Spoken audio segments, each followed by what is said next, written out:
I'm fine.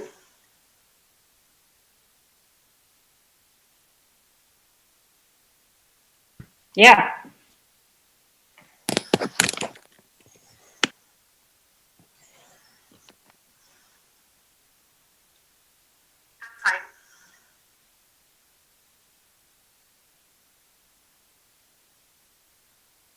Yeah. Hey, hello, and namaste. Welcome to She STEM Women Leading the Way. On behalf of the She STEM team, we would like to extend our very warm welcome to His Excellency Ambassador Kls Mullen. He's joining us live for the event. Also joining us are Hey, hello, and namaste. Welcome to She STEM Women Leading the Way. On behalf of the She STEM team, we would like to extend a very warm welcome to His Excellency Ambassador Kls Mullen. He's joining us live for the event.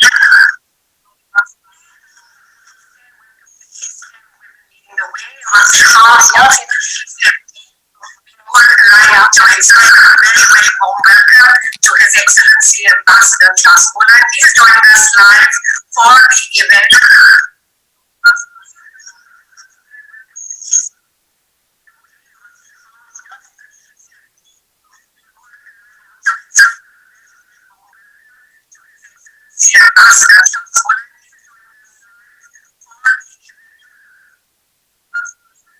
So we'll try and fix that audio sound in just a bit. I believe we're having some bit of an echo, but a warm welcome to all our guests who are joining us here.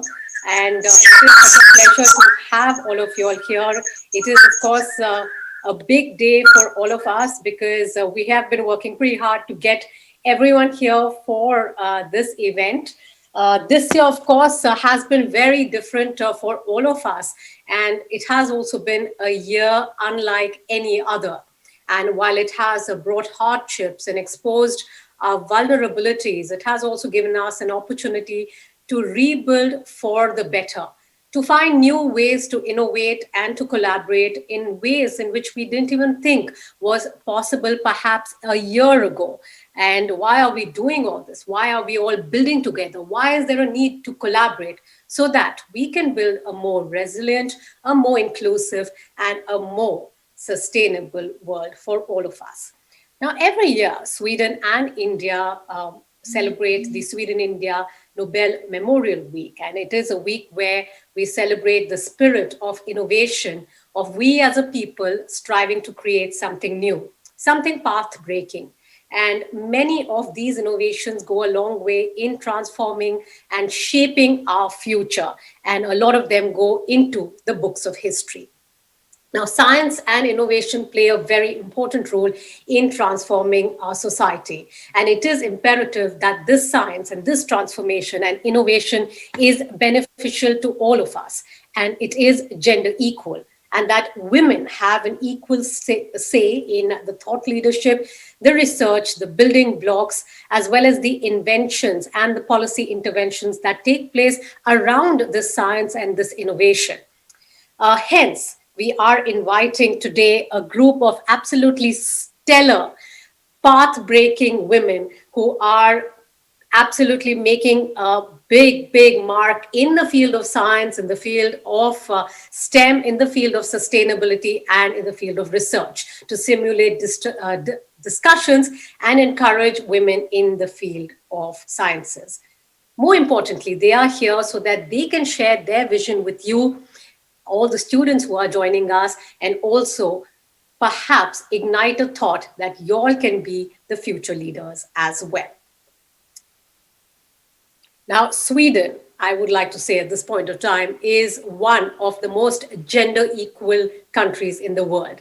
It is also the first country to follow a feminist foreign policy through which it integrates a gender perspective into its policy, into its foreign policy, and aims to enhance the visibility of women and girls to have a seat at the table and to have a strong voice in policy decisions and gender decisions.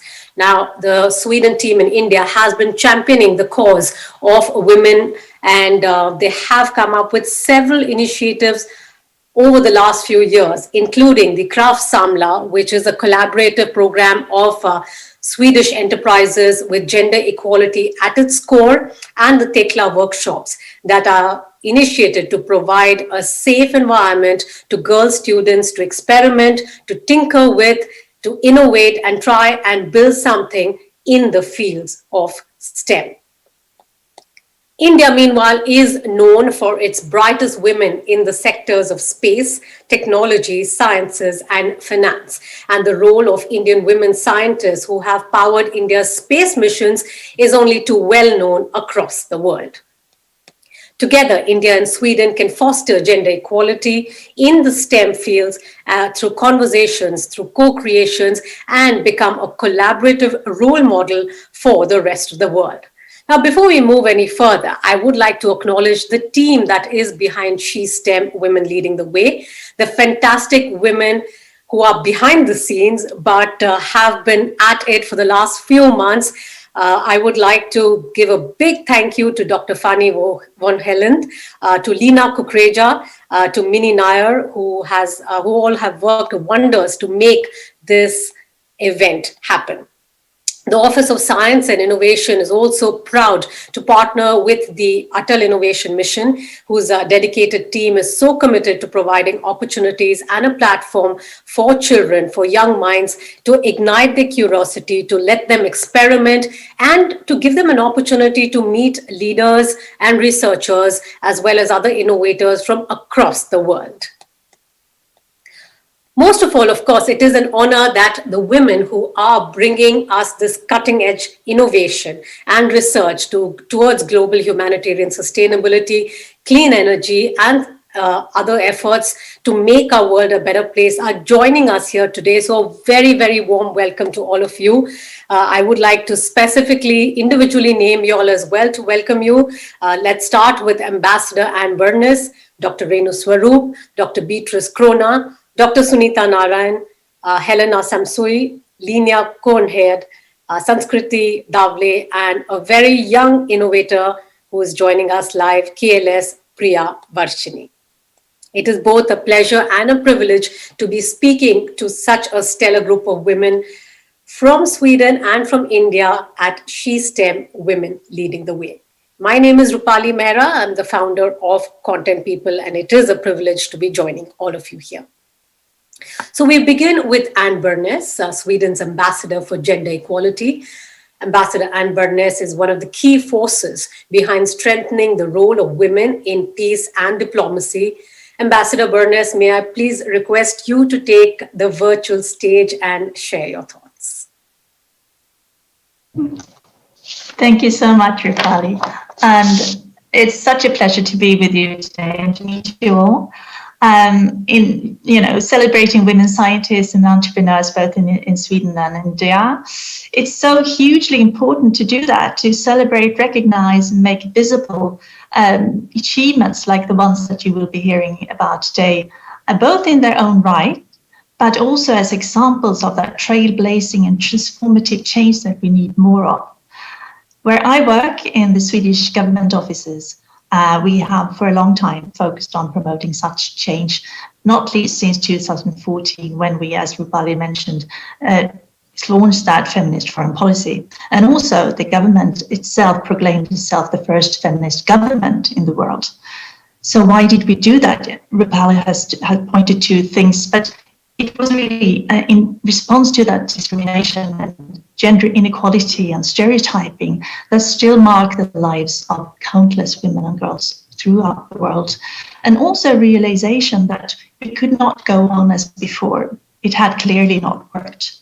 So, instead of business as usual, Sweden's feminist foreign policy seeks to be a transformative agenda that influences and changes norms and structures, because we need to do both. These norms and structures that hamper women and girls. And also, we want to enhance the visibility of women and girls as actors.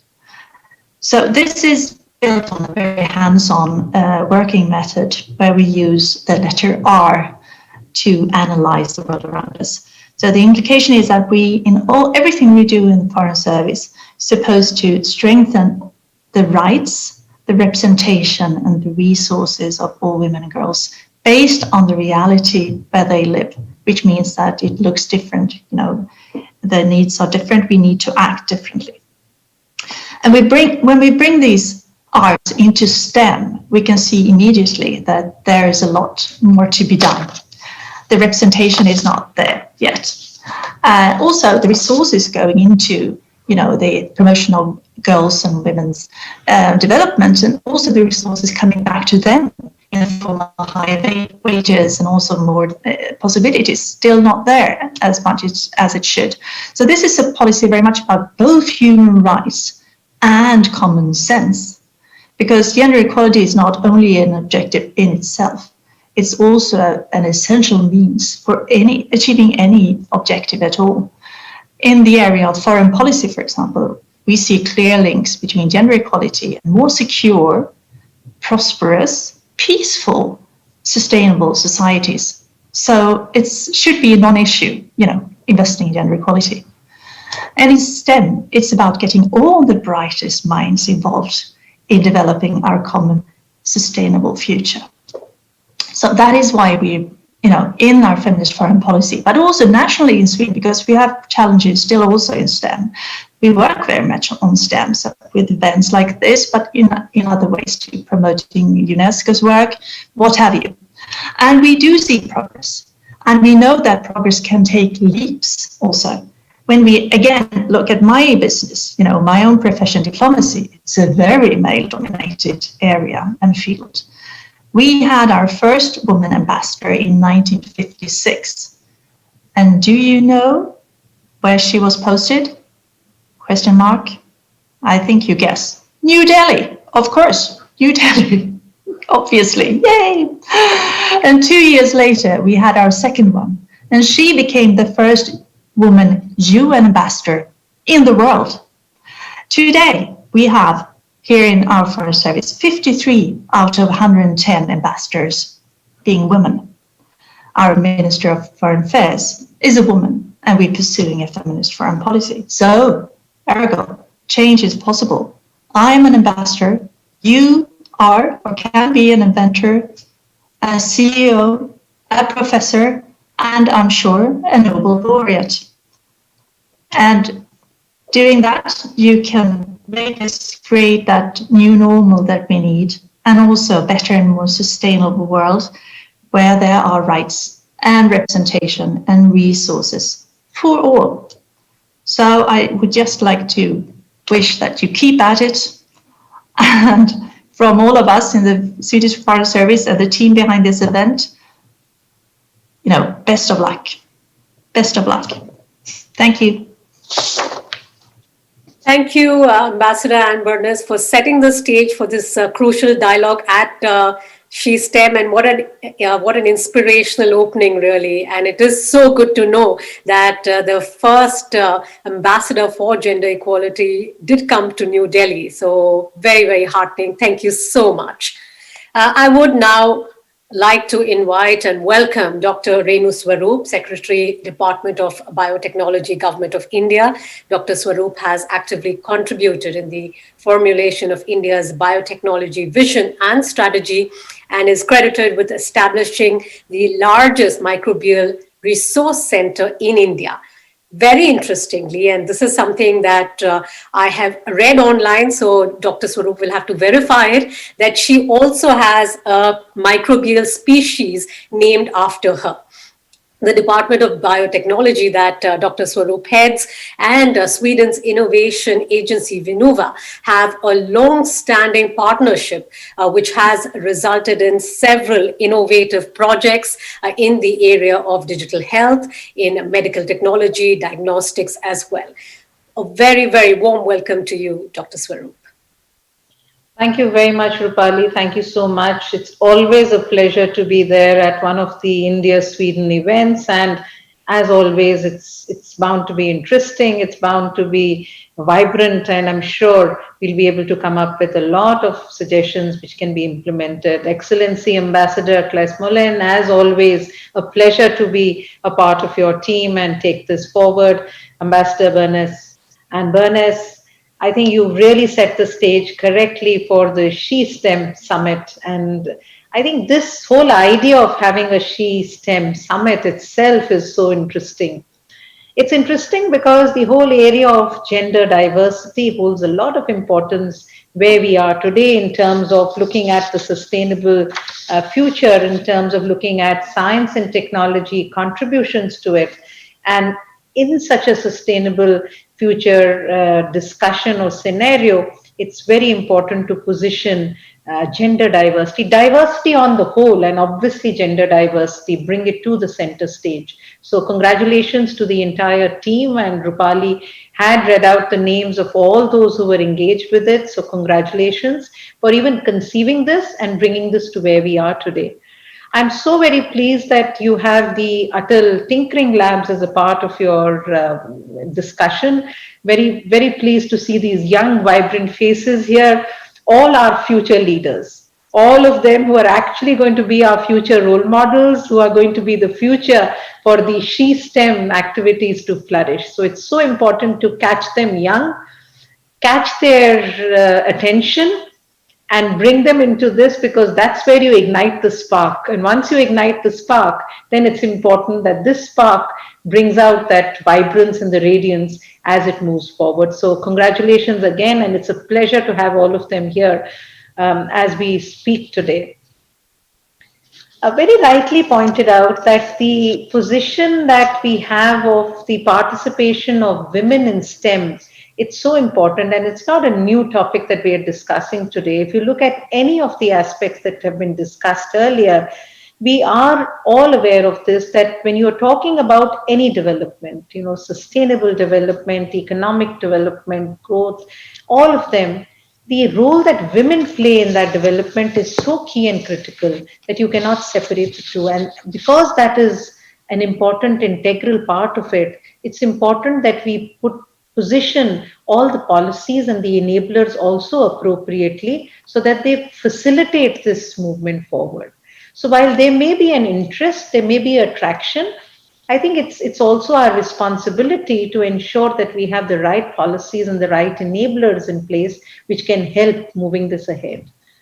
The government of India has been committed to this. We've had a large number of various discussions. We've had, through these many years, many task forces, groups which have debated on this, discussed on it in different ways. One is, how do we attract more women to science? The second is, how do we keep them sustained in this? So catching them young, but we do know that we do lose out a lot of girl students as they move up in their career. So how do we keep them sustained in that? And the third most important is, how do we build leadership? Because we keep talking about not having them there at the board positions, not having them there in the decision-making positions. If that is the case, we do need to help build that leadership, because I think that leadership has to be, you will want to have somebody at that position who has the leadership qualities to be able to contribute to the decision making. And that is going to come through a lot of working along with them to build that leadership. The government has a number of policies, whether it's the Department of Science and Technology or the Department of Biotechnology, primarily in the Science Ministry, which have focused on it for many years. Through our various science technology policies, we are now coming up with our new Science Technology Innovation Policy 2020, and that again is going to have a major emphasis on the participation of women. My own department, if I look at it, we have, of course, we have an advantage of the biological sciences, which anyway attracts a lot of women if you look into it. But even there, I think we have more than 30 to 40% of the women who form part of not just the core team, which is the scientist team, which is part of our institutes, our own headquarters where we are doing the science management, but nearly about 30 to 35% of the investigators who get funded are women. Now that's really good. Of course, we would want to see it a 50-50 if you're talking about a gender equality. But I think we are making efforts to see how we reach that.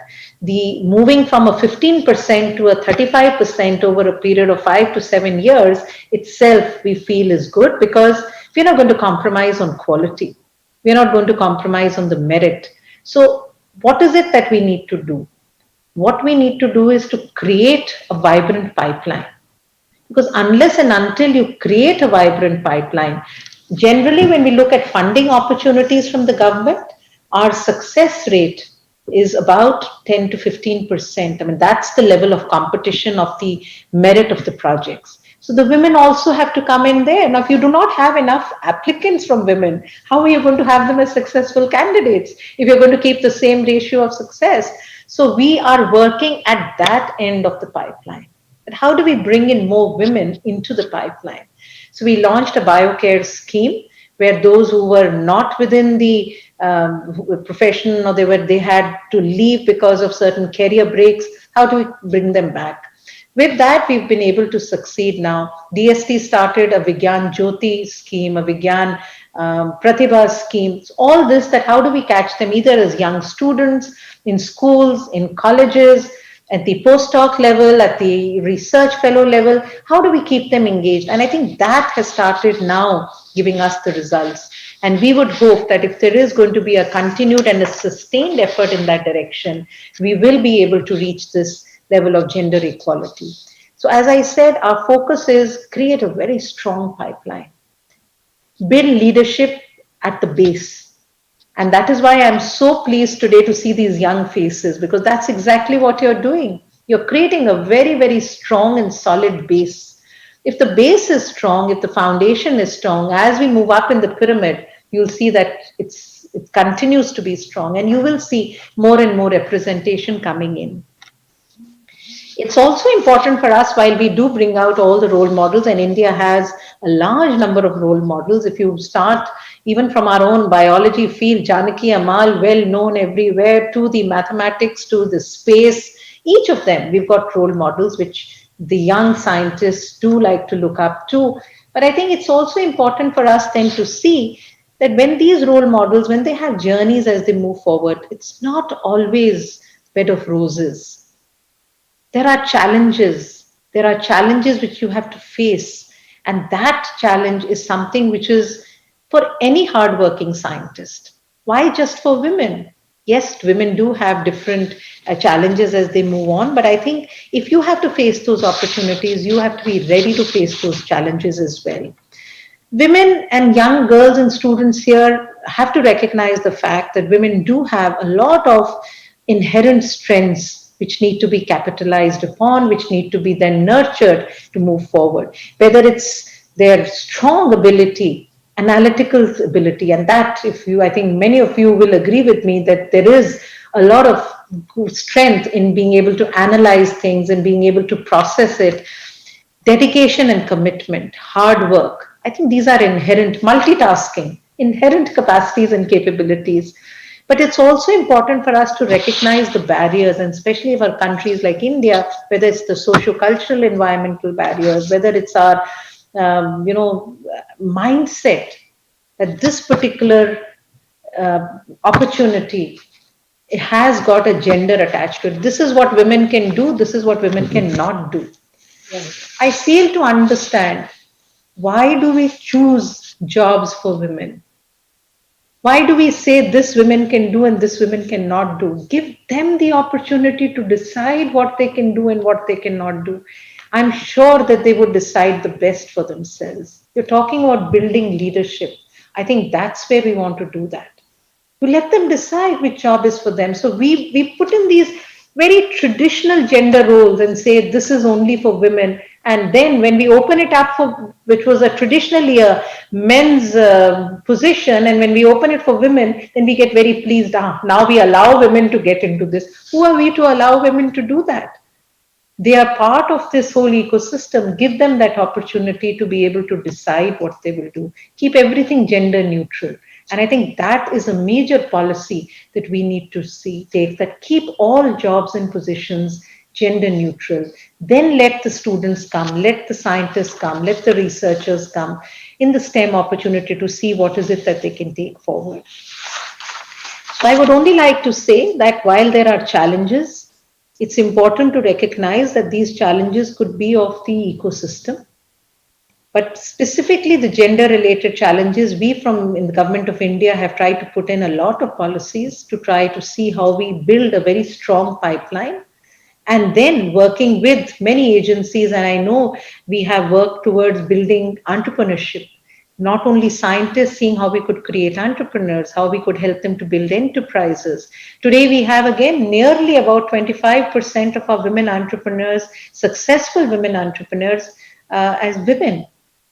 And we are also looking at investment opportunities coming to them. So the India Sweden program that we have, the innovation program, I'm sure we have women incubators, all women incubators. That is our Golden Jubilee Biotech Park for women. We have one in the Northeast. We have one in Tirupati. I'm sure we could try to work in the Indo-Sweden program to see how we could create a very strong, vibrant incubator where we could nurture these young students, whether it's from the Atal Innovation Labs, whether it's from our Sitare scheme or the DST Manak scheme. Can we try to bring them in and see how we could create a very important innovation pipeline? So I would like to conclude by saying that while it's all there now, it's important for us as policymakers, it's important for us within governments to try and see how we create policies and partnership programs which help us now to empower the women.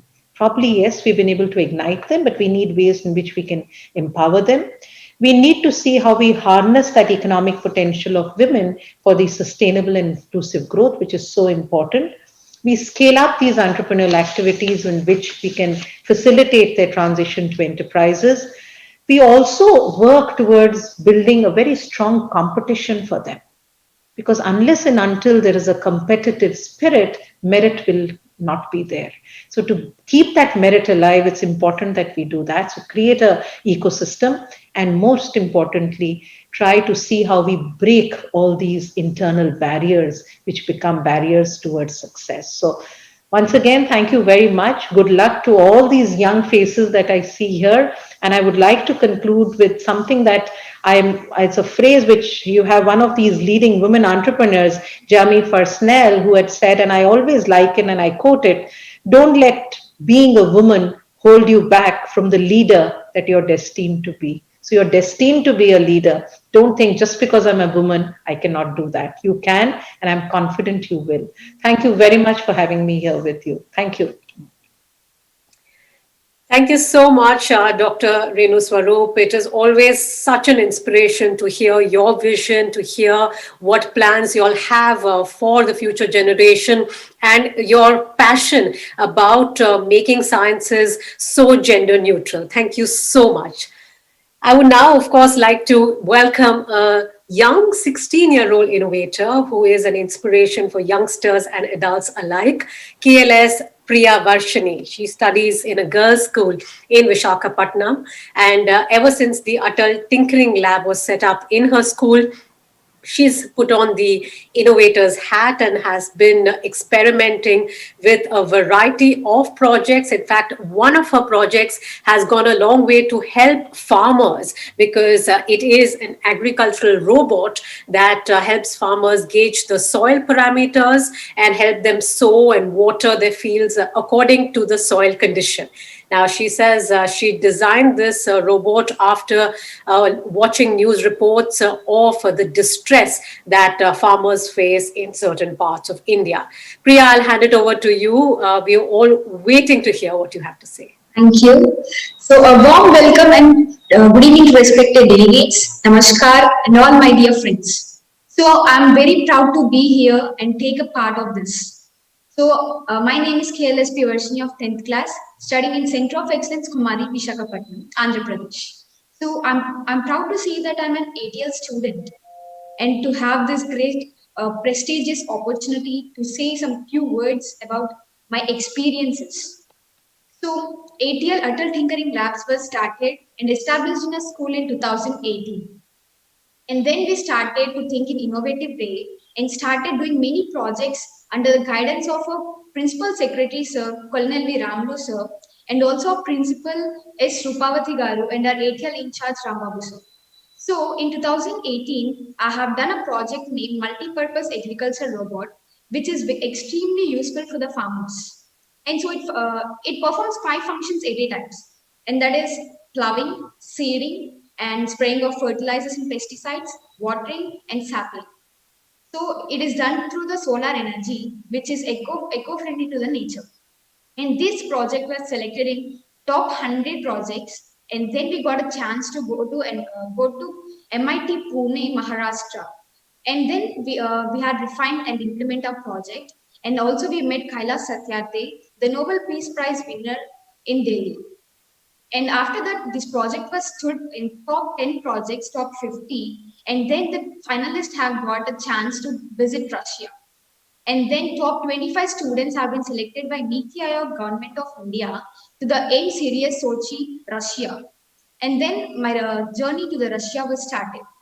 And after going there, most of the time we used to spend in our project center with my team and with the Russian friends. Also, we visit many places and gain a lot of knowledge over there. So we can't imagine that a normal girl like me can fly to Russia. But I can proudly say that this is only possible through Atal Tinkering Labs uh, that have established by Government of India.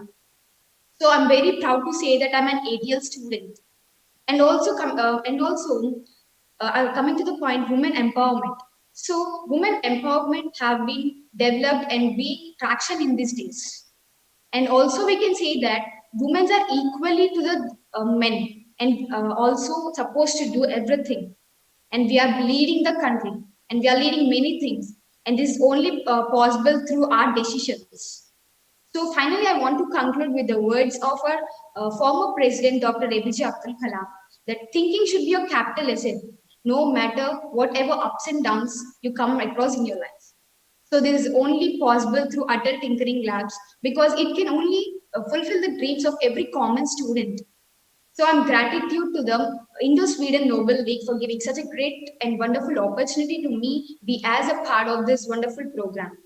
Also, I'm thankful and gratitude to our APSWR Society and Niti Aayog Government of India for giving every good and very prestigious opportunity to the student like me.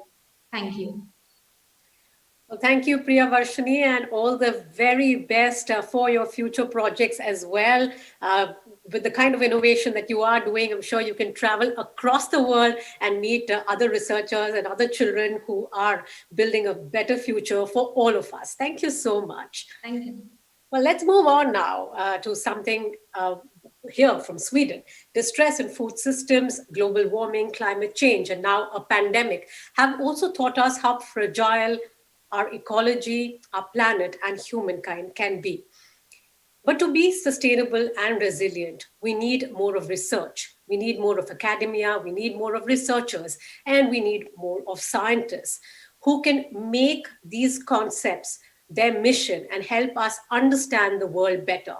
More importantly, we need diversity in the field of sciences. So it is such an honor to have Dr. Beatrice Krona, the Deputy Science Director and Assistant Professor at the Stockholm Resilience Center, join us. Dr. Krona also leads a research program, the Global Economic Dynamics and the Biosphere at the Sweden Royal Academy of Sciences. She's also part of Eat Lancet, a commission on healthy diets from sustainable food systems. Welcome, Dr. Krona. Thank you very much. Before I do any more talking, I'm not very good at multitasking. Let me just share my screen with you because I'm going to give a little presentation. I hope you can see it. Well, if anyway, I'll try to talk you through it.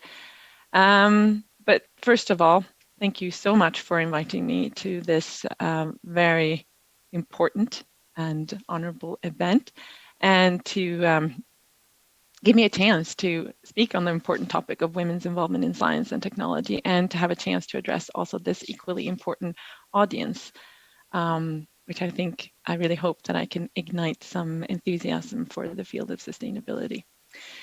So what are the key sustainability challenges?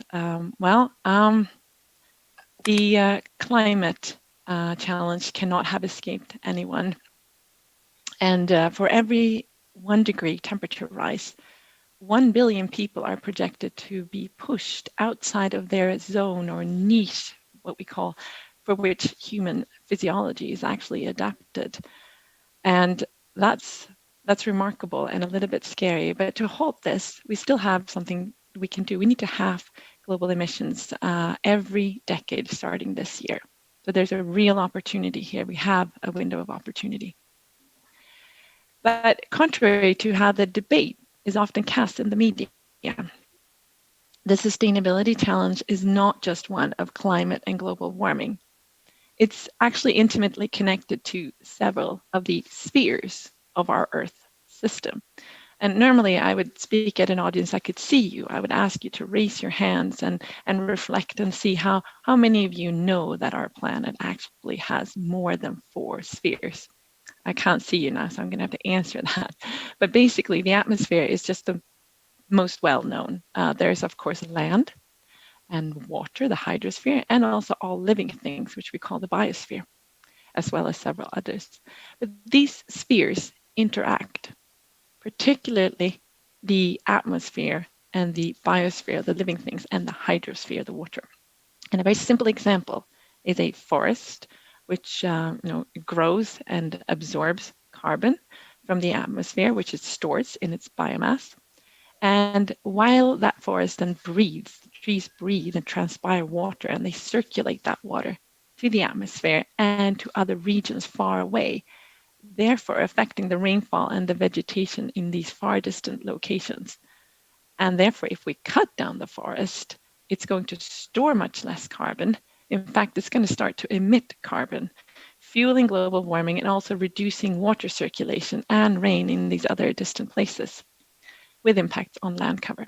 So I give you this example just to kind of explain how the interaction between the climate and the rest of the Earth system is really important to consider for us sustainability scientists.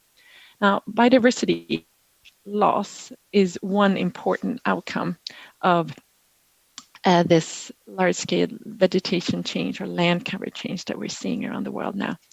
And I don't know if you've heard of it. It's called IPBS, but it's basically the IPCC for biodiversity. It's called the Intergovernmental Science Policy Platform on Biodiversity and Ecosystem Services. It's very complicated.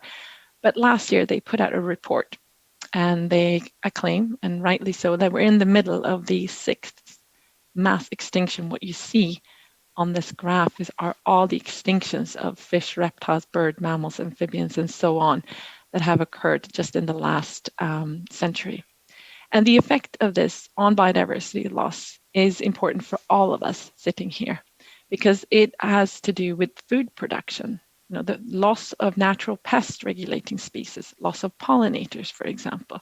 It also affects carbon storage to mitigate already ongoing climate change. And the growing need for example, pesticide use is further increasing various forms of, for example, resistance, including antimicrobial resistance, which is a real problem, real and growing problem. But what is sustainability science then? Well, I've tried to sketch the case here for why we should all be concerned with sustainability. So what is it? Well, it's a broad science that I think over time has grown, or I don't think so, it has grown to incorporate a whole range of disciplines or disciplinary approaches in order to grapple with and answer these multifaceted challenges that I've just outlined. And here on this graph, you can see some of the main disciplines that currently contribute. And you see that chemical, mechanical, civil engineering plays an important part, as does biology. But we also see things like brain research, and maths and physics, and biochemistry, of course, and medicine, but also social sciences. So it's a huge mix. So if you were to venture into sustainability science, it doesn't mean that you have to be only doing lab work. It's much, much broader than that. But like many academic fields, I argue it still suffers from a bias of scholarly effort emerging from the global north and west, as you can clearly see in this map. And darkness here is in this map shows the how many scientific publications come out of these countries. And I note that India is a notable exception to this pattern, which is happy news. But I show this to emphasize the importance of diverse perspectives, and that sustainability science still, in my opinion, needs to become much better at supporting and promoting scholars from diverse geographies.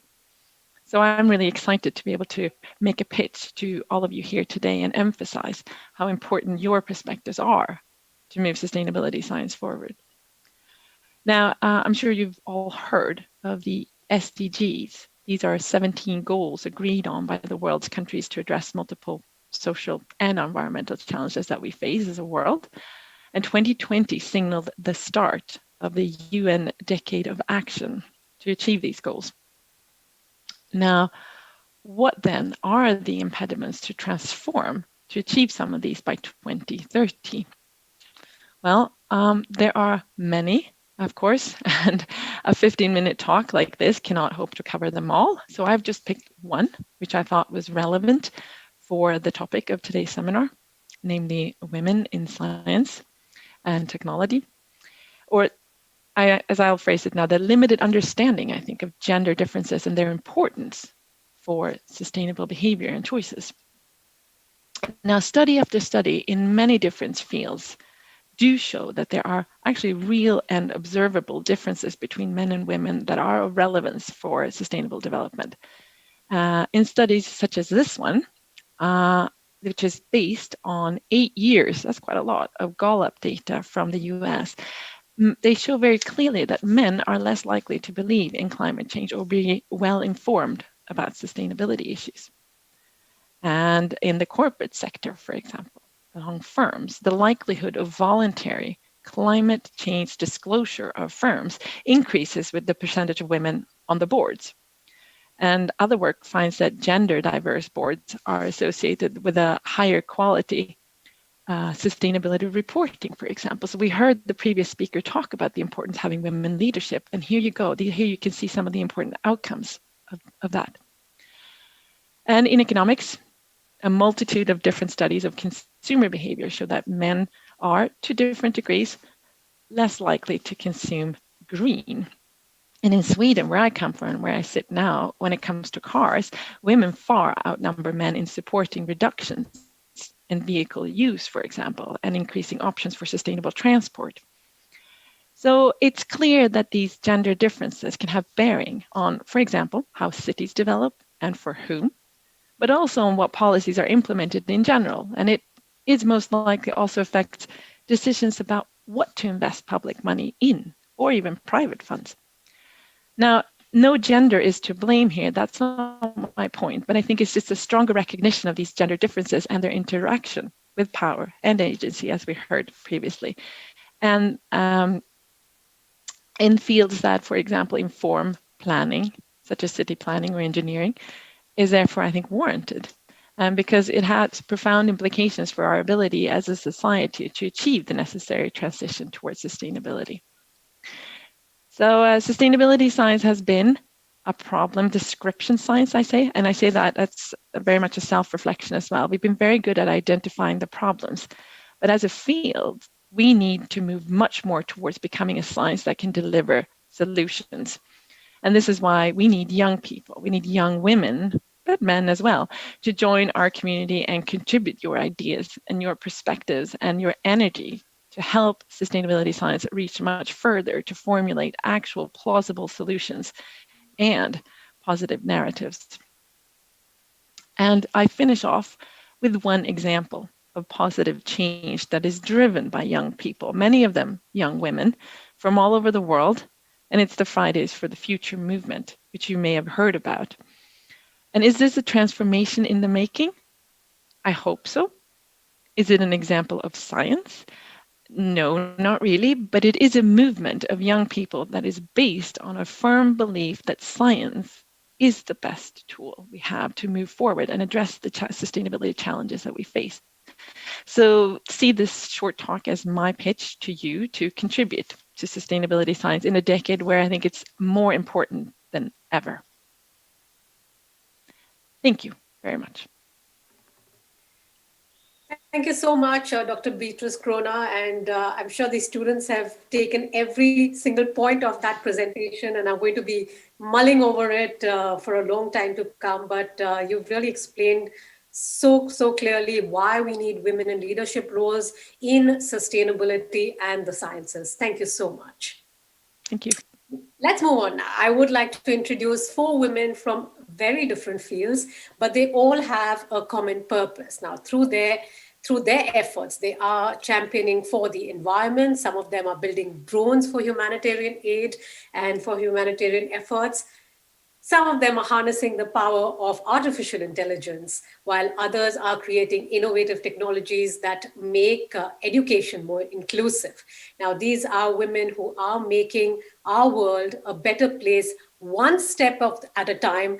They are right now in very different locations, but we have got them together for She STEM Women Leading the Way. And it is, of course, such a pleasure to have them out here on this virtual stage. Now, I will keep the introductions really short because I would like these pioneers and these women to introduce themselves and what they have been doing. So just one line each, and then we'll get started. Please welcome Dr. Padma Shri, Dr. Sunita Narayan, Director General at the Center for Science and Environment, India. She's also the recipient of the Water World Prize for her work on rainwater harvesting. Welcome, Dr. Narayan. I'd also like to welcome Helena Samson. I hope I've got that pronunciation correct. CEO and founder of Globe. She's also known as the drone queen in quotes for powering humanitarian efforts with the help of drones. I'd also like to welcome Linnea Cornhead, CMO and a co-founder of Ian Ride, who is building driverless technology for trucks to make logistics and transportation safer. And a warm welcome as well to Sanskriti Davle, the founder of Tinkerbell Labs, whose creation, the world's first Braille self-learning device, is being adopted by governments, not just in India, but across the world. Welcome, ladies. May I, in fact, now take a minute of your time each to ask you all to introduce yourselves. Let's start with you, Linnea. Yes, hi everyone, and thank you so much for having me. It's such an honor to be in this forum. Quite a quick introduction. My name is Linnea, co-founder of Enride, and what we do is that we're doing, like we said here before, we're doing autonomous and electric transport. And our main mission as a company is that we want to reduce the CO2 emission that comes from freight road transport, which is today currently responsible for 7% of the global CO2 emissions. Can I come to you, Dr. Sunita Narayan? Hi, Rupali, and again, I'm delighted to be with all of you. Thank you so much for having me. I'm Sunita Narayan, and I work in Delhi at the Center for Science and Environment, and we're a public interest research organization. We do research on environmental issues, which, from air pollution to water to mobility. I'm so happy to hear about the e-mobility work that is the Linnea is talking about. I mean, those are the answers for the future, and happy to be part of this panel. Thank you. Thank you. And let's now invite Sanskriti Davle. Sanskriti, a few lines about yourself. Thanks, Rupali. I'm Sanskriti Davle. I'm the co-founder and CEO of Tinkerbell Labs. We make technology to make education more inclusive, especially for visually impaired children. And this is just the beginning. I mean, there are very few problems that are solvable by technology, and low Braille literacy is absolutely one of them. So that's what we do. And Helena, an introduction, please. Yes, hi everyone. It's a pleasure to be here on the panel today.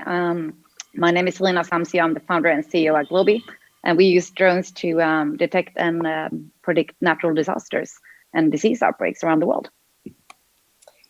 Well, thank you all. And many of our guests who are watching us here today are young minds. They're students from across India who are at the cusp of choosing their careers. And several of them could really be the next generation leading innovators, not just for India, but for across the world as well. For them, hearing your story, your journey, and what really sparked your interest to get into the field that you did, that would be extremely valuable. So let me get started with you, Helena. What was it that made you build drones and use it for humanitarian efforts? Because these are two, one would think of these as two very different fields. So, and you've managed to combine the two. Yeah, so actually we're not manufacturing drones themselves. So I saw potential a few years ago with the fact that there are about 7 million drones flying around in our skies every day, and they capture a lot of data. But the data that these drones produce weren't used to do much of a difference. And since we all know that information and data is key, drones are now a new tool to capture this type of data. So what we launched is it's a crowd-owning platform. So it's a web application that taps into over 3,800 drones in 79 countries today. And we use that data to be able to help end users such as the United Nations to pinpoint where it's likely for a natural disaster or a disease outbreak to take place. And so for me, it was the unused potential of drones that really motivated me to start Globi and to be able to help create a better future with the technology of drones. Fantastic. Dr. Sunita, what triggered your interest to become an environmentalist? I know this was decades ago. You have been with the Center for Science and Environment for over 2.5 decades. But back then, when you started out, environmental studies wasn't really talked about as much as it is today, was it? Yeah, absolutely, Rupali. When I started working in the field of environment, I was a student. I was a student in modern school in Delhi, and it's very difficult to say where my interest began, but I think it's very much to do with my mother, who was very passionate about nature and about some of us who got together and got interested in environment. And at that time, nobody knew anything about it. And that's when I traveled to the Himalayas, and I met a lot of women in the Himalayas where the Chipko movement, as you may have heard, started. And the Chipko movement is where women actually decided to hug the trees because they said they would rather be cut than to let the woodcutters cut the trees. And when I met these women, I really understood the importance of environment in their lives, that it wasn't a middle class, let's protect our trees because they look so beautiful, but it was about survival. It was about the fact that these trees gave the women their source of livelihood, their source of fodder, their water supply, and they understood the relationship between nature and environment. And I think that for me, environment is really about development. It's about inclusive growth. And I think that's really where my interests and my life journey began. Well, fantastic. And I would urge all our young viewers to read up about the Chipko movement if they haven't. It's an absolutely fascinating story. And like Sunita put it so well, it's not about something looking pretty, but it's a way of life, really. Linya, coming to you, your company is building driverless trucks for safer road transportation. What sparked that idea? What drives you? I think the reason why we founded the company was really that we saw that there was no real initiatives to go for anything else than diesel-based platforms for trucks. And so we really felt like there must be another way how we can make this happen. And back then there was this idea that you will never be able to do electric trucks because the batteries are too heavy. And that was something that we really felt an urge to kind of, find another way, another setup to do it. And so we really started just with that basic idea that, of course, it's possible. We cannot just be stuck in our old infrastructure. So we must be able to push for something else. And that was really what sparked the whole idea. And also when we started out, we were just saying, like, if we can just get the message out there and someone else can do it, then we've done our part. But then during the journey, it's been quite remarkable how many people that really wants to change. This change to happen, but also how the old legacy is really making it so slow. Mm. Oh, that's an important point, and I will be coming to that about how do you kind of make the world literally pivot towards cleaner technologies at one go. Perhaps this is the time for an opportunity, but we'll come to that. Sanskriti, you're using technology to make education more inclusive, and your product, Annie, is the world's first Braille self-learning device. Now, what ignited your mission to combine inclusive education and artificial intelligence?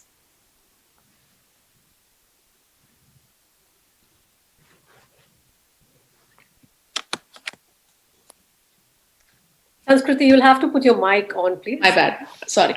So, I was saying I'm an engineer. Annie was born in a hackathon. And but what really got us started on the mission to tackle low braille literacy was seeing how vital it was to see actual children and students use the device that we'd made to learn braille themselves. And something that I still remember is reading up that if 10 blind people walk into an elevator with braille buttons, only one of them will be able to read it. And that was something that really stuck with me, saying, because it's literacy. I mean, we are in an era where where literacy is the cornerstone of everything. And it's nuts to me that we simply have not developed technology to address low braille literacy. And seeing users, students actually learn from the tech we've built, I think it's one of the most fulfilling things you can experience as an engineer. And that was what got me started and still drives me even today. Fantastic. Now, there is something that combines you all, which is, of course, the need to do something good for the society. The other aspect is that we all talking here are women. Now, I don't want to color what you are about to say, but what have really been your challenges when you all decided to do what you decided to do? Because we have been hearing previous speakers talk about there are opportunities for women, but at the same time, maybe there are not enough opportunities to push women in that direction. So then it's a fine debate on whether one takes the step themselves or one receives that nudge. On your part, what really have been the big challenges and what have been the myths that y'all have managed to bust along the way? Let's start with Dr. Sunita. For me, the gender issue is one about an attitude. Okay, I find that. In the field I'm in, there's always pushback. I don't know how many of you have seen, but we released a study on adulteration in honey last week, where we showed how there was widespread adulteration and how the impact on beekeepers. Now, obviously, there are big companies involved, and we've taken the biggest companies, and there will be a pushback, and there will be the usual name calling and trying to discredit us, discredit the science that we have put out. But I think I shouldn't generalize, but where I think women stand out is that I think we are able to have the courage to take some fairly some steps that I think the men I work with are normally much more cautious in taking them. And I think to me, every time I work, because I work in the field of climate change, I work in the field of air pollution, I work in the field of water. I just find there's always a difference. I have started calling them the gentleman games versus the not so gentleman games, because I just find the gentleman games are all about being polite, being gentle, scratching each other's back, and just basically playing the game. And I have no patience for it at all. So and I see a big deal on women. I'm going to throw that question to her. Really, Sanskriti, what have you are a few years into the field, just about 2 or 3 years, but have you faced any challenges or busted any myths along the way? And these are early days, but what are your thoughts? I really liked Dr. Narayan's analogy on gentleman games, because there's always a set of people that's comfortable with the way things are, and that don't like their feathers ruffled. And I got some really, really good advice from a mentor while I was still in college.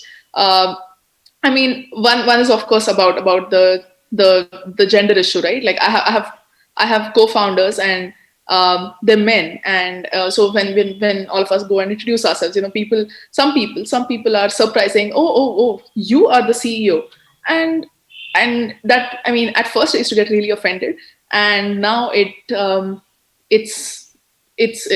more of a data point for me to know that, okay, hey, probably these are not people that I want to associate with. And I would say whenever you're trying to drive any sort of change, whether it's inclusion or maybe things that people find unconventional in terms of what, like Dr. Swaroop said, women should be doing or whatever.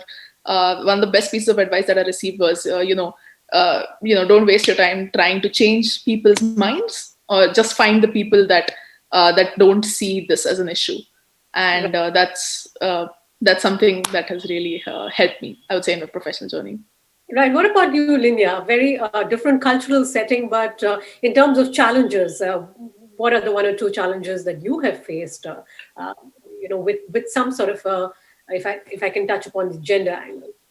Absolutely. I think that although we talk about Sweden being very like having good equality in sort like that, I think that there was just this recent study coming from where do the investment goes in Europe, and only 2% went to all female founders and 7% to a company that had at least one female founder. So I think it was 8%. So 92% of all the capital is going to all male founders.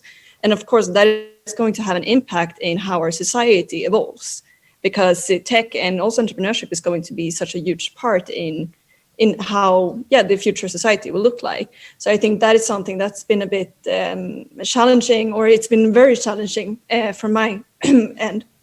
And it's also been something that when you do like a startup, when you do build your own company, you always feel a bit vulnerable and you question yourself, and everyone else is also questioning you. And I think this is something that's been a bit hard for me, at least. That's been the to raise capital, really. It's one way of raising capital in Europe and in Sweden, and it's not made by women, mostly of it. Right. How about you, Helena? A couple of big challenges? Yeah, I would say the challenges have been a bit different compared now to when I started. So starting globally 5 years ago, drones have primarily been used to, within military operations, and mainly driven by male initiatives. And here comes this young woman now trying to actually, bring drones into humanitarian missions and actually save lives with drones instead. So that was, 5 years ago, that was kind of like frowned upon.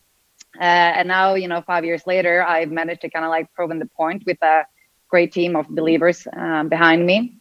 And I would say today's struggle then is more towards, regulatory issues, still hindering drones to fly at scale, but also, of course, raising capital and other type of, traditional opinions within society that might not always be very obvious. I mean, Sweden being a very equal country, but as we know, we like to say that we're equal, but if you really scratch the surface, there's still numbers like the 92% of investment not going to female-founded leaders. So I think that we can still do a lot more.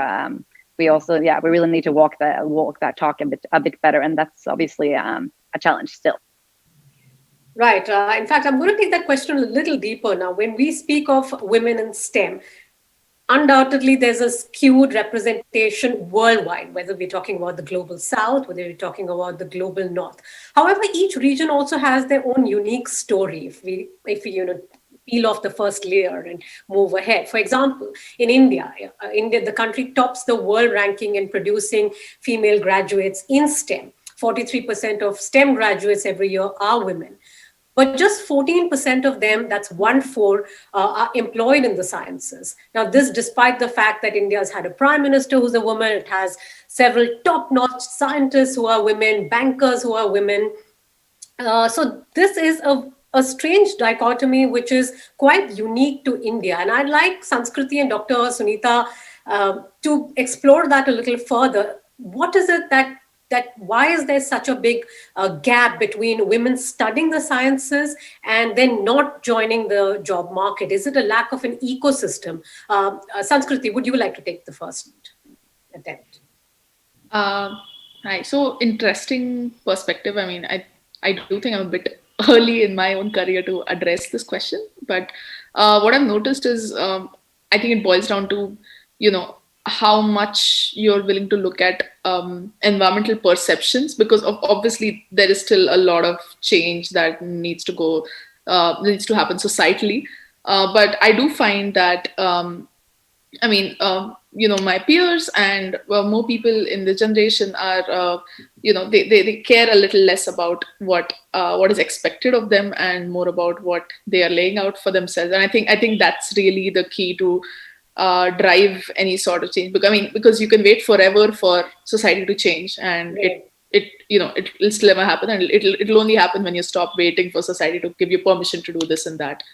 And I think we will see more and more participation, in the workforce when people. I mean, we education has been valued for women for far longer than a career has, in terms of expectations. So yeah. Yeah, that is very true, and that's quite a unique sort of status that happens in India, that women study but then don't join the workforce. Dr. Sunita, you've been you've been in leadership positions, and you have been a woman innovator and a thought leader for decades now. What is your analysis? Why does this happen in India? Rupali, I think, I'm a little outside the formal science system, so it's difficult for me to say, because in the field I'm in, I run an NGO, and all of top CSC is women leaders, and I have very, very dynamic women who work with me, and dynamic men, and we have no gender issues at all. I mean, if you're a woman reporter, you also have to go into the depths of Bihar as much as a male reporter has. No special privileges are given. And so I don't see it happening in our field, but I see it happening in the formal fields. And I think two things are to be noted. One, I think the formal fields, there are just some natural barriers. I mean, let's accept the fact that, it's difficult to get your point of view across when there are sort of pugnacious men around. They really don't want to listen to women unless you scream and you shout, and you don't want to do that. I think there are some barriers which, and I don't know if they exist in other parts of the world, but I can see that even in meetings I go to. I mean, even the most well-read and the most well-informed women, unless they have made it to the top 1%, it's very difficult for them to be, there isn't an ability to be able to include them. And I think it's, as I said, it's an old boys club, and, you have to belong to the club to really be part of it. There is, of course, the other issue, which I'm seeing now more and more, and maybe people can comment on it. I'm seeing COVID-19 is actually working against women rather than for women. Right. Because I'm seeing today, most of my women colleagues are finding it difficult to we are working from home, and we're of course working also from office, and they find it hard because now that they're at home, the natural thing is you're at home, so you're back in being the housemaker function. So everything that had to be done have to be done by them, whether it's taking care of kids, whether it's the mother-in-law, whether it's the husband, whether it's the cooking, everything is back on them, plus they have to work. I mean, that whole burden that now, and I don't know how many of them are going to be able to come back to work. And that worries me enormously, because I think women are a very important part of our organizations, not just because they're women, but I think they just have a different perspective. And I think if you have, you can enrich your discussions with different perspectives. And therefore, I would really feel very strongly that I'm really hoping that COVID doesn't mean that we will go back rather than going forward. Well, indeed, let's hope that actually we look to build a more diverse and inclusive society from here onwards than going a few steps back. Very well put. Thanks, Dr. Sunita. But turning to Sweden, it is among the most gender equal nations. Now, while there's no significant gap really between the number of women who are studying and working in the sciences, interestingly, for every one female STEM graduate, there are 2 male graduates. So this suggests that not enough women are taking up sciences and taking up research activities. Can you explain this paradox, Linnea and Helena? Perhaps Helena, first you. Yeah, well, I I can just look back when I myself went to school. I mean, it's been like 15 years since I graduated high school, and I think technology back then was, looked upon very differently. It was, a separate subject, and all we did was basically connect different cords to see if the light bulb turned on, and that was technology. Now, 15 years later, technology is part of everything. It's part of everything in society. So it really should be included to a larger extent in every subject, I think. But I think one of the reasons is also it's representation and recognition. I think, when you look at a lot of career sites and job employment sites, they are many deep tech workplaces. They use men in their advertisements. They use middle-aged men as in the photos. And I know that there was a really great project here in Sweden just a year or two ago who actually tried to change that, made sure that they actually changed the representation, the faces of who are actually the faces for these type of workplaces. So I think by including the diversity in what you're looking for will also obviously attract more girls and women, and they feel like they are part of it. So I think that you need to have role models, and you need to include the bigger picture in advertisement and everything, so that it becomes a natural option and not just something vague that you're not included in. Mm-hmm. Yes, that is true. The way women are portrayed and the fields that women are portrayed is extremely important. Linnea, what are your thoughts? Yeah, so I might be a good example of this because I have a background in being studying computer science, and then I went on to work as a software developer. And I did that for 2.5 years. And I actually quit my first job because I always felt, even though we were about to solve the same problem, and I solved it one way, and my men colleagues solved it another way, they were always superior to my solution. And that always made me feel so self-conscious about how good I was as a developer. And I think that really, like, after a while, you just start to feel like it's not a friendly environment. You always feel like you're worse than anyone else. And so I actually decided to go for another job. And again, it was me, 8 men in my team. And it was the same thing again. It's not like no one is like mean or anything. It's just like, I think that when it comes to like diversity, and especially in Sweden, like you have one way of seeing it. And for me, coming from another angle, of course, I was alone. So it was always me against them. So they would always win the argument for why their solution was better. And that's actually also why I felt like I'm going to move into another area. And I think also what's so important here is community. I think it's so important to have other females like around you that you can actually work with and support, and that you can really get this kind of like way of just, exchanging ideas, and like, are you also thinking about this in the same way, or am I completely, because you're not always sure that you are actually solving the problem the right way. And so I think that would be so helpful. Well, Helena, I think the need for Linnea, the need for a community and the need for women helping other women. So women for women is extremely important. And I'm going to touch upon that in just a bit. But, we have been talking about also the interconnectedness between daily lives and technology. And Helena touched upon that from when technology was 15 years ago to what it is today. Today, technology is so deep that it shapes our world. It shapes everything around us, and increasingly it is going to be doing so in the future. Now, however, if women are not part of this process, technology is always going to be coded from a male perspective. Where does one really begin then to hard code technology to make it more gender inclusive and gender equal? Sanskriti. I would say any good design includes having a diverse set of users at the table right from the beginning. I mean, if I can bring the example of Annie is designed for young students with visual impairment. So one way that changes is first you cannot design a product for blind students without having them test it out, try it out, and give their feedback and their vision on how to shape it, right?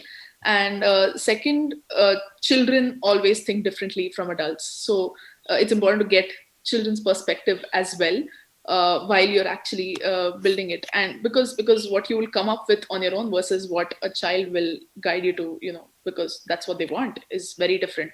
And I would say it just it's not a matter of hey, let us do this because it's good, or it's the right thing to do, or from a moral perspective, it's simply what makes good design for any technology or products. And it's so important to have a diverse. Yeah.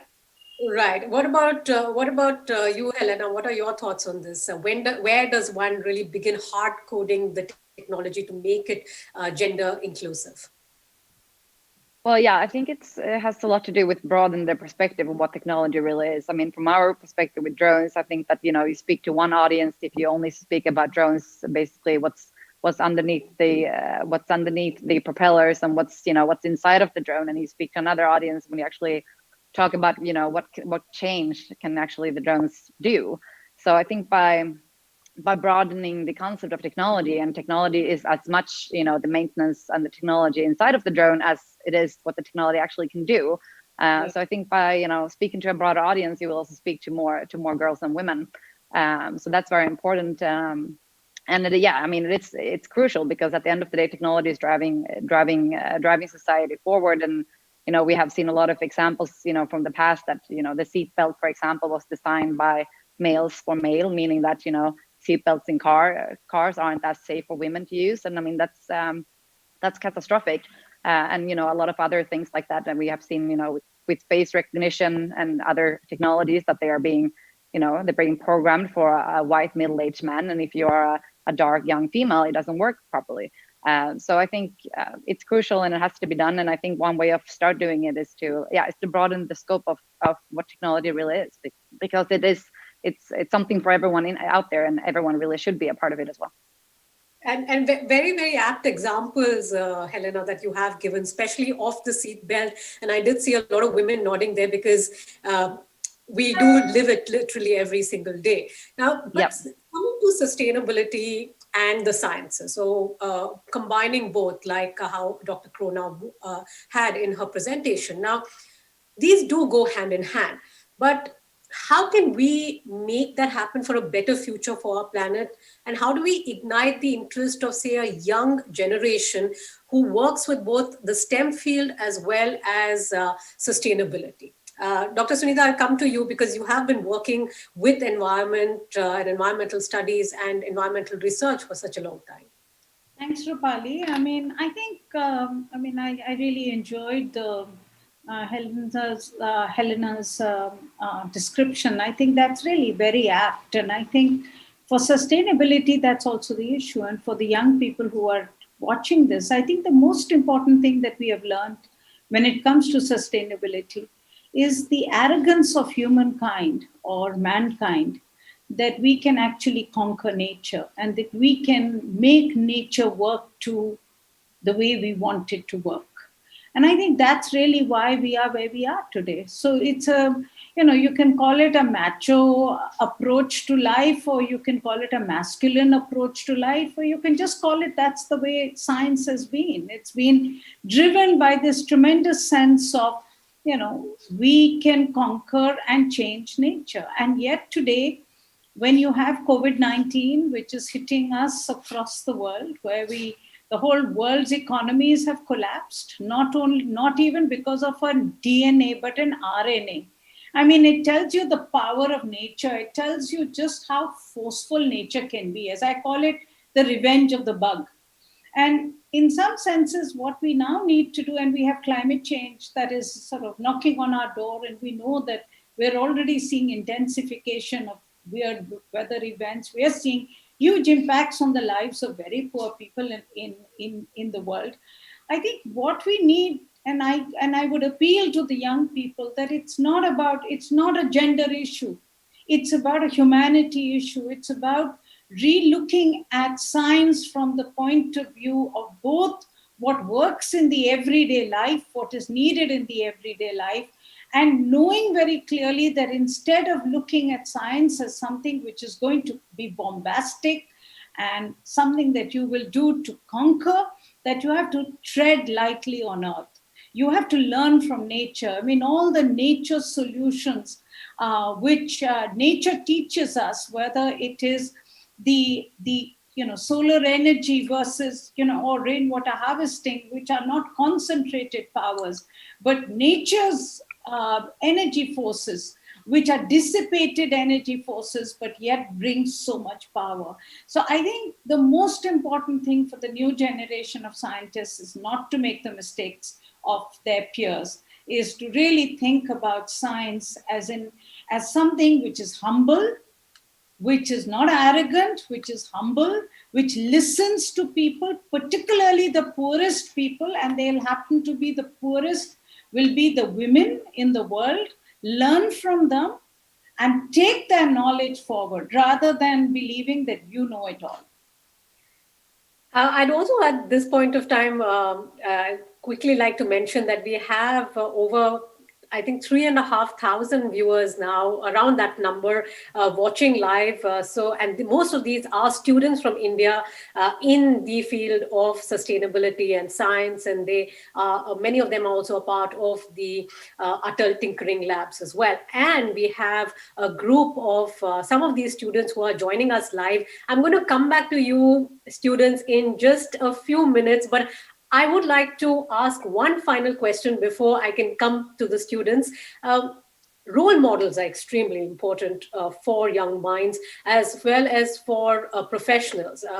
Today, one talks about having mentors, having people that you can keep going to whether you are starting a business or whether you have just finished your studies and want to move to the next stage of your life, of your working life.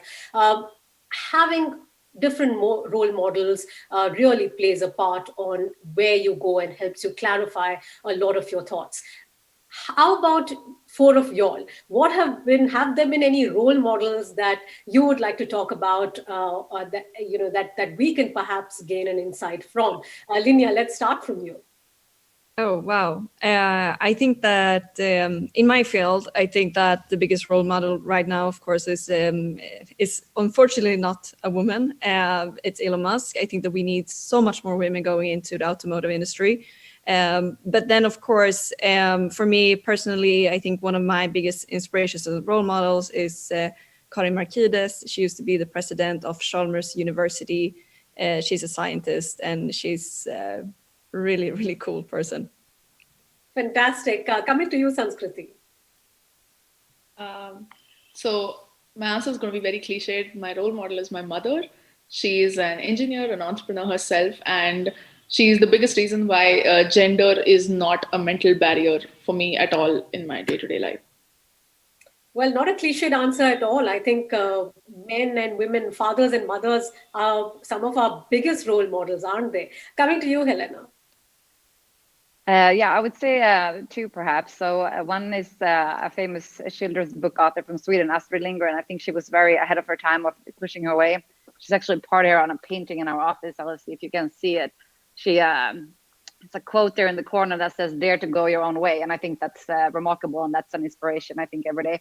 I would also include, amongst other, I would include my former boss, who let me take 1 year off working and to see if I could start Globi, and she was very supportive from day one, even though it meant me leaving that workplace. And I think that women supporting women, I think that's a good example of that. So yeah, those two I will mention.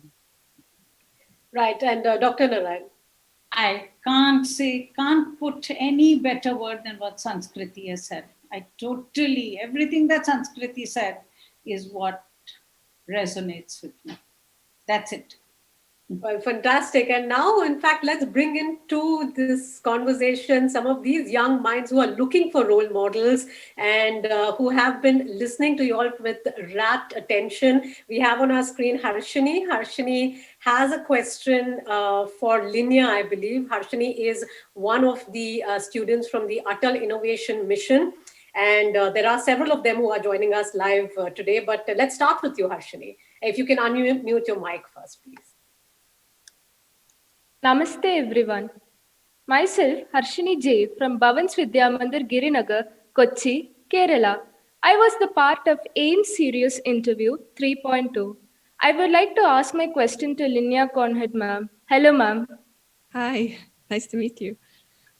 I saw your interview with Paulina ma'am in Women in Tech. It was really nice interview and I really enjoyed it. Thank you. So ma'am, I have a question for you. In countries like India, where traffic is more, how would self-driving trucks or autonomous trucks work? Over to you, ma'am. Thank you. That's a great question. That's actually something also when we look at our cases and how we would like to install self-driving technology, we actually divide it into 5 different levels, and we look at it from an environmental point of view. So we look at more simpler applications where we're just going from A to B, back and forth. And we always do that evaluation of how safe would it be to drive here. So a great applications to start with would be maybe like a harbor area where it's fenced, or it could be just like industrial areas where it's a bit lower speeds and there's not that many humans. But of course, I think going into India in the city, that will require a really, really good computer and AI. And so I think that we're not going to see that maybe in 10 years or something like that. But there's other applications that's really good for both autonomous and electrification already now. Thanks, Harshini, and thanks, Linnea. The second question comes from Sapna Yogi. I believe her question is to Sanskriti. Good afternoon, everybody. This is Sapna Yogi, an ATL student from Jaipur, Rajasthan. I'd been selected in top 20 teams of ATL Marathon 2019 and also been part of AIM Series 3.0.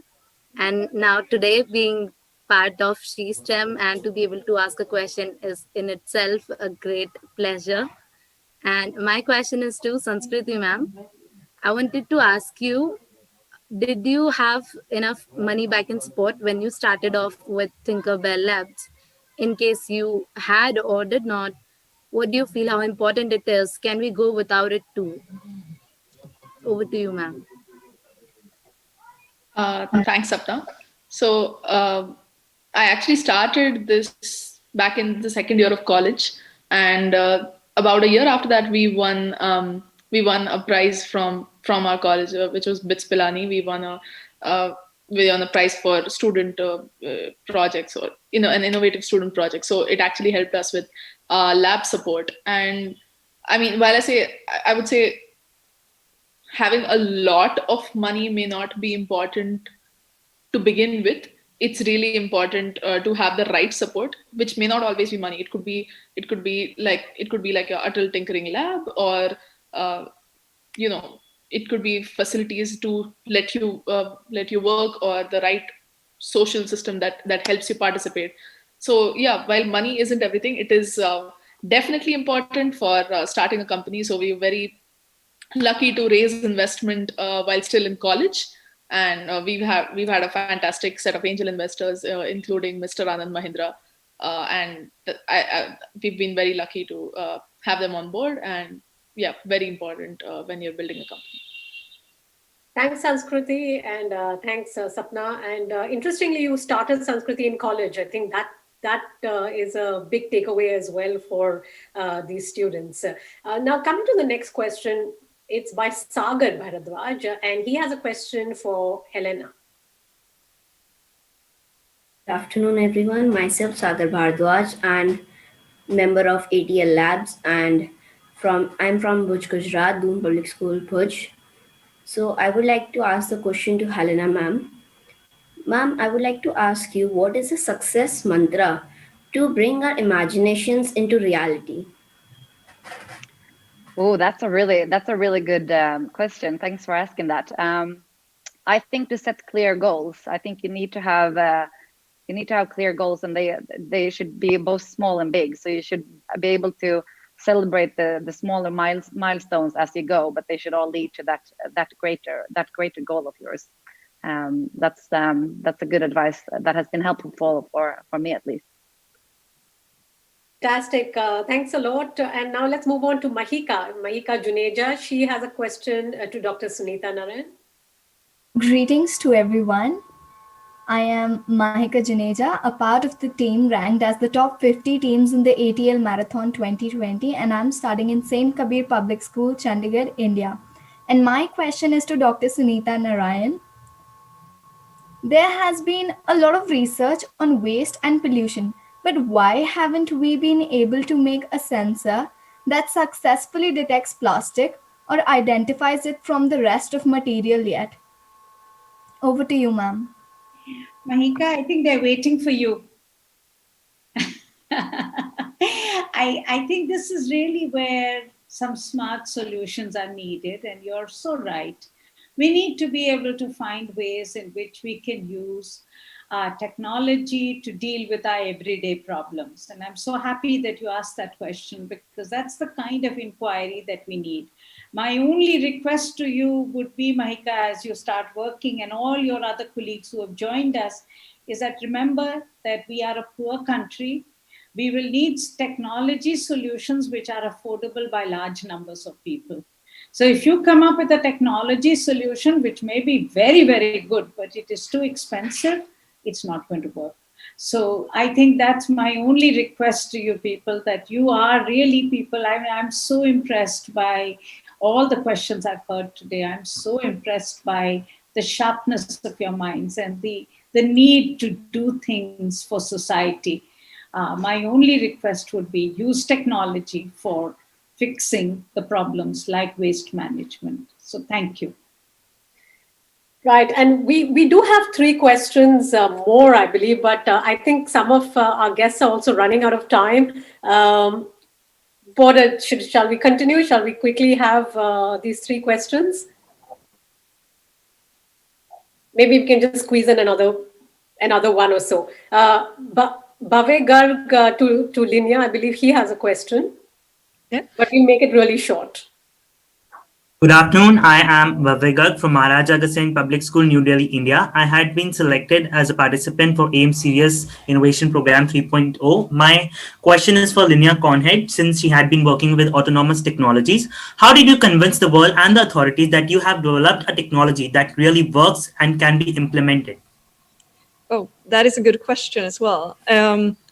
I think the only chance that we're gonna have is that we need to try it out, and we need to try to make it work. And I mean, if we would already look today, there's so many autonomous systems that we already use in the cars, for example, and that's already today saving a lot of lives. So I really think that we should use this technology to try to make traffic more safe. And I believe that just looking at those cases, we can already see that the autopilots might not be exactly where we want it to be yet. But there's a lot of other type of safety systems that we use, that's autonomous systems at the foundation. But of course, I think that with all the big technology shifts and with all technology, when you deploy it, you need to do it safely, and you need to start somewhere and then roll it out gradually. Right, and very quickly, Anu Maria Prakash, she has a question for Helena. I'm trying to squeeze in as many as possible. Good afternoon to all. I'm Anu Maria Prakash, and ATL Marathon winner 2019, and a participant of AIM Series Programming 3.0 from St. Raphael's Higher Secondary School, Alappuzha District, Kerala. And my question is to Helena ma'am. Hello ma'am. Hello there. Did you face any problem as a woman when you came with the idea of building a drone? Over to you, ma'am. Yes, thank you for another really great question.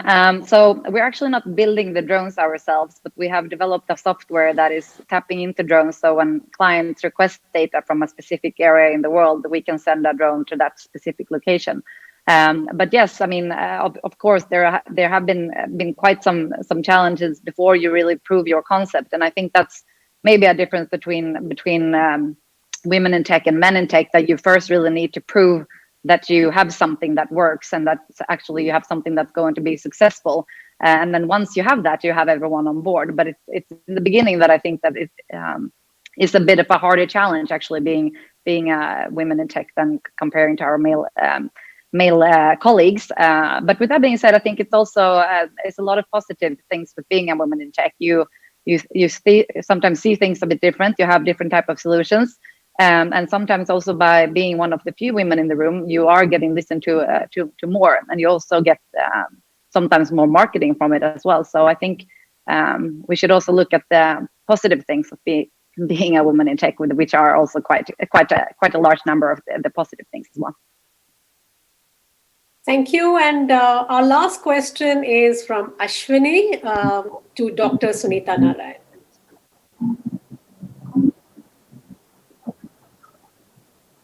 So, hello everyone.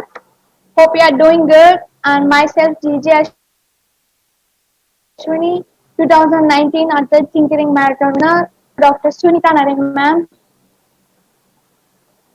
So, ma'am, how do you think we can expand women's network to support all women entrepreneurs and researchers, ma'am?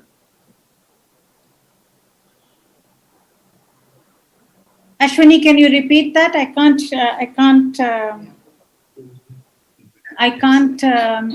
could not hear you. How can we expand women's network to support all entrepreneurs?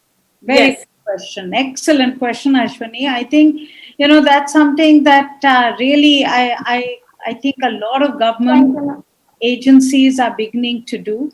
But I think it's the kind of networking that I'm seeing here, where people come together, where people hear each other, which is far more powerful than anything that any government can do.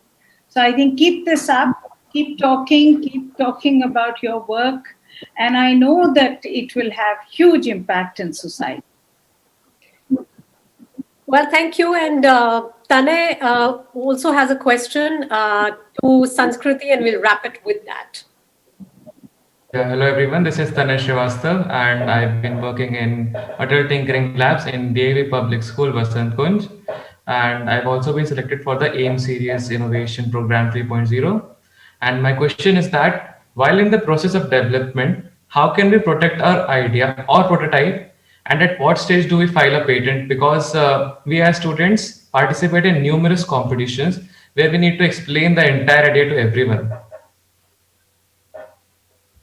So that's a very interesting question, Tane, and one that I had myself when I was getting started on my journey of product development. The short answer is that ideas are not everything. Execution is what matters. So while there'll be a lot of people interested, in copying your idea, can they really match your enthusiasm, your passion, your execution, and your vision for the future you want to create? And most people can't. So you need not worry about all that at idea stage. Definitely just focus on your execution, focus on what you want to build, and yeah, it's fine to leave the patent bit, etc. Can kick in later if you're thinking about it commercially or something. Well, thanks a lot for those questions as well as those answers. Absolutely fascinating. Different. What really interested me is that everyone came with a very different aspect about starting up, about sciences, about sustainability, and about STEM. So with that, we are coming to an end of She's STEM, Women Leading the Way. A big thank you to all of you, to our speakers, to our panelists, to the students who came here, and to our viewers for being a part of this event. Of course, you can get all the regular updates from what is happening between Sweden and India in the sciences, in the field of STEM, in the field of sustainability and sciences through the website of the Office of Science and Environment, New Delhi. I will end it with that, but thanks once again for joining us. Goodbye. Thank you, Rupali. Thank you so much. Bye-bye. Thank you, Rupali. Thank you. Bye-bye. Thank you.